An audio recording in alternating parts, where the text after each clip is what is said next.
Our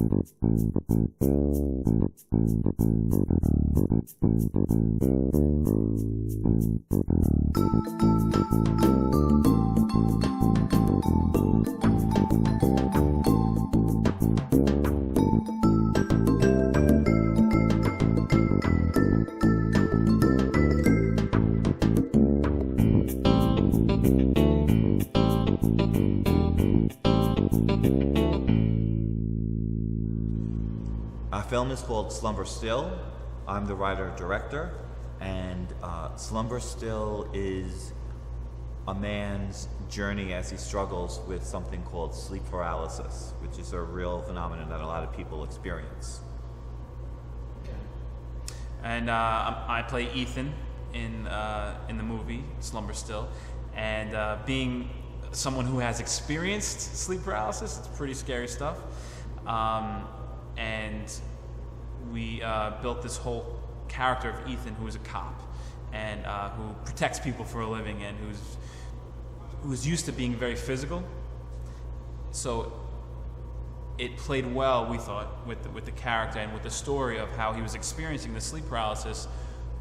In addition, having this evil presence watch over him, he can't move, and he feels this shadowy figure watching him.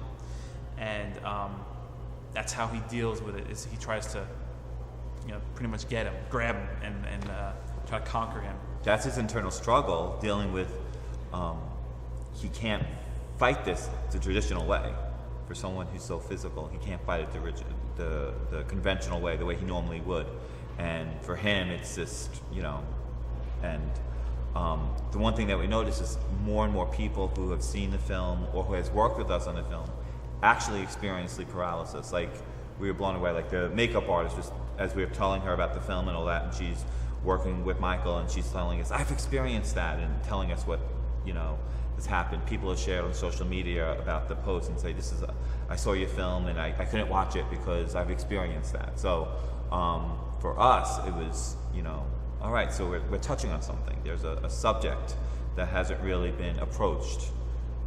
Someone was just asking us, is there other films about this? And we've never seen any other fictional films that depict sleep paralysis. So it's sort of a very cool journey. We've actually worked together on a theater project. I'm actually a playwright and a theater director first. And we were driving car trip somewhere, and Michael was explaining about sleep paralysis, and he had this idea about maybe making a film. So it's really, he brought the idea, and completely inspired. Like, as we were driving, we were, hey, we should touch on this, we should touch on that. And I think we came back, and we actually both did like a writing treatment, like a treatment of the film, and we ended up going with the one I was coming up with. But even although we wrote separately, very similar things we were putting into it. So Michael brought the concept, and then we wanted to add complexity of plot and really build on a character and give a backstory with him and his his mother and the love of his life and what happened with her and how this all interconnected everything. So that's sort of how that was the genesis of Slumber Still. Always a plus to have a lead. And this was actually my first as an actor to have a lead in a part, indie or otherwise, and but working closely with Patrick, because as I said, we formed a friendship and a partnership through the theater. We've done. I had complete trust in him and his vision. As he said, we kind of came up with two different scripts, but there was a lot of layers that were similar. And I said, you know what, I haven't really written. Acting is more my thing anyway, so I'm gonna go with. And I enjoyed, the story so much more. There's a lot more depth. But being, it was being the actor, the star of the film was a great challenge, and it was a great honor to be a part of it. Yeah. And I have to say, Michael is very, very open to suggestions and all that, and a lot of times we were shooting independent filmmakers, right? So we don't have a big crew and all that, and it was just, him and I, but with a tripod behind the camera at like 3 a.m. And some of my favorite scenes, we this one scene when he's on the phone with his mother, and his his performance was brilliant, and we did 2 takes, and the second take I'm like, oh, this is it. And he's like, oh, do it one more time, and I'm like, all right, well, we'll never using it, but let's just do it, you know. So I appeased him, but you know, and he was just open to suggestions, and that's what I like about film as compared to doing theater.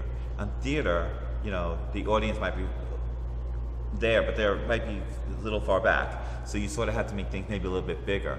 In film, you can interject little subtleties that get, you know, inflections in your voice, little expressions that in a theater would get lost, but on film the camera catches it.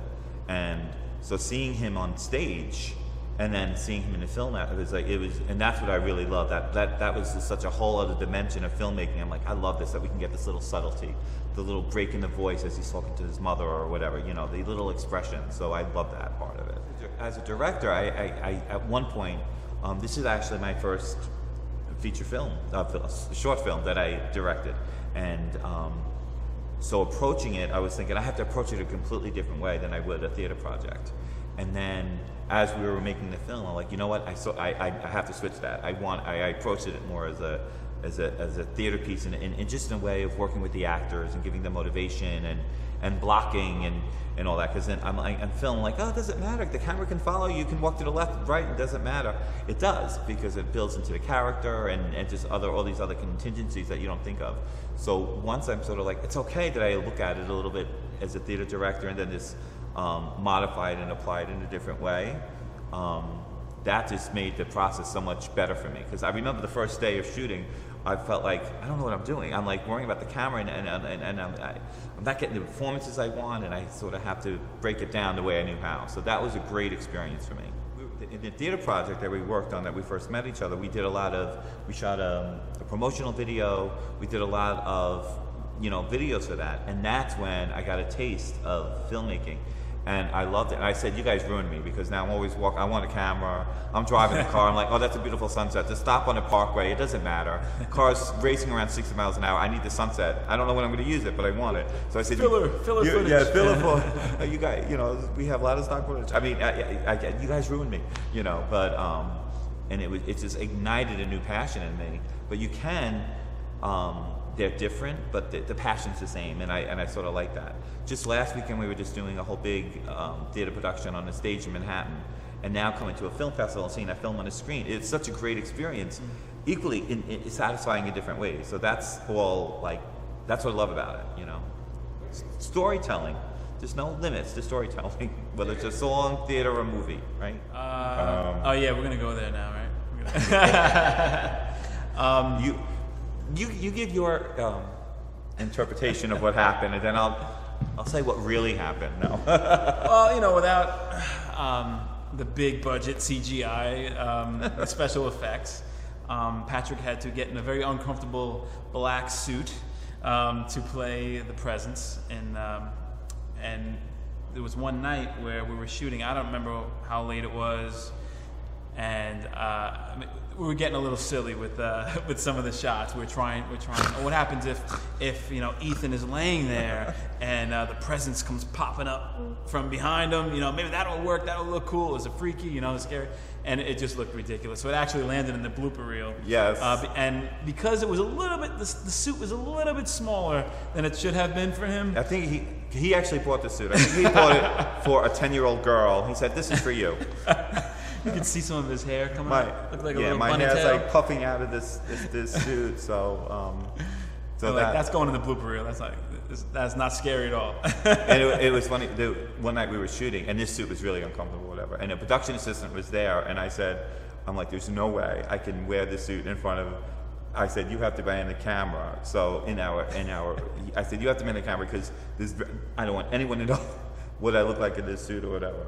But I was actually hit it, and that's what I love about, you know, collaborating, because he brought the film to, you know, the idea to me, and I wrote the script, and he had this idea about the shadow figure and the man in the suit. And I'm like, oh, I don't know if we can pull it off. But he was so passionate about it, and I said, you know what? I can see it in his eyes. He really wants it. So whatever we need to do, if I need to paint myself, you know, jet black or whatever, or put myself in a garbage bag because that's his vision, I'm going to do it. But I'm not going to let a lot of people see me that way.